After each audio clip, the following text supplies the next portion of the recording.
With all the knowledge that you have right now, what's the best advice that you could give to your younger self? I wouldn't give myself any other advice than just keep doing what you're doing, because you learn from your experiences. So if I go back and change what I did when I was younger, I don't think it would put me in the spot where I'm at now, learning wise, you know what I mean? But if I was to tell a young person to do something, I would say, if you're going to school, go to school for business. Because no matter what industry you get into, you can't go wrong with having a business degree, because you're going to learn all the aspects of running your business, managing your business, accounting business, everything you can think of at a business. You can do with any career you want. Then you can figure it out from there, because when you're 18 years old, most people don't know what they want to do, you know what I mean? Exactly. So, but if you go to business school, by the time you're 4 years, you graduate with a business degree. Yes. Then maybe in those times you're like, oh, you know what? I really want to be whatever you want to be. You know what I mean? Then you're like, okay, well now I could get my business degree and I can apply that to whatever career I want to be in. You know, but you own your own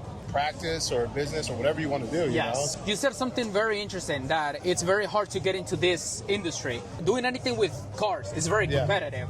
What would you say is the biggest risk that you've taken throughout your career? Life period is a risk, you know what I mean? And anything that's going to get you to the next level is always going to be a risk. You don't take risks in life, it's hard to get ahead. Yeah. Because you got to learn from failing, you know what I mean? Like, not everything's going to be perfect in life, and not everything's going to get you to that next level, you know what I mean? You might be at one point where you think you're where you're at, and then you lose it all.